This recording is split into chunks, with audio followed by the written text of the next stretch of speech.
ಎಲ್ಲರಿಗೂ ತಿಳಿದಿರುವ ಹಾಗೆ ಮಂಡ್ಯದ ಸಂಸದೆಯಾದ ಸುಮಲತಾರವರ ಮೊಮ್ಮಗನ ನಾಮಕರಣ ನಡೆಯುತ್ತಿದೆ. ಗಣ್ಯರಿಗೆಲ್ಲ ಆಹ್ವಾನಿಸಲಾಗಿದೆ.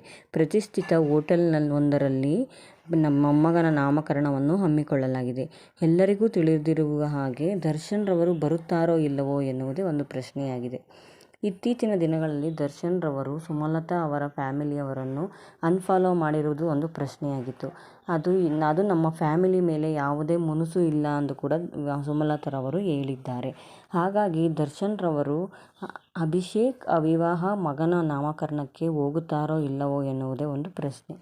ಹೀಗಾಗಿ ಅವರ ಫ್ಯಾಮಿಲಿಯಲ್ಲಿ ನಡೆದ ಯಾವ ಕಾರ್ಯಕ್ರಮವೊಂದರಲ್ಲೂ ದರ್ಶನ್ ಎಷ್ಟೇ ಬ್ಯುಸಿಯಾಗಿದ್ದರೂ ಅವರು ಬರದೇ ಇರುವುದಿಲ್ಲ, ಬಂದೇ ಬರುತ್ತಾರೆ. ಅವರ ಸ್ನೇಹ ಇನ್ನೂ ಗಟ್ಟಿಯಾಗಿರಲಿ, ಅವರ ಮನೆತನದ ಬದುಕು ಇನ್ನೂ ಗಟ್ಟಿಯಾಗಿರಲಿ ಎಂದು ಎಲ್ಲರೂ ಆಶಿಸುತ್ತಾರೆ. ಹಾಗಾಗಿ ದರ್ಶನ್ ರವರು ಸುಮಲತಾರವರ ಮೊಮ್ಮಗನ ನಾಮಕರಣಕ್ಕೆ ಬರುತ್ತಾರೋ ಇಲ್ಲವೋ ಎಂದು ಕಾದು ನೋಡಬೇಕಾಗಿದೆ. ನಿಮಗೆ ಅನಿಸಿದ್ದನ್ನು ನೀವು ಕಮೆಂಟ್ ಮಾಡಿ ತಿಳಿಸಿ. ಹಾಗಾಗಿ ಅವಿವಾಹ ಅಭಿಷೇಕ್ ರವರು ಏನು ಮಾಡುತ್ತಾರೆ, ದರ್ಶನ್ ಬರುವುದನ್ನು ಕಾಯುತ್ತಾರೋ ಏನು ನೋಡೋಣ ಫ್ರೆಂಡ್ಸ್.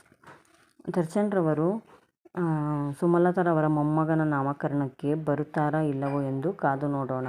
ದರ್ಶನ್ ಬರುತ್ತಾರೋ ಇಲ್ಲವೋ ಎಂದು ನೀವು ಕಮೆಂಟ್ ಮಾಡಿ ತಿಳಿಸಿ. ನಮಸ್ತೆ ಫ್ರೆಂಡ್ಸ್.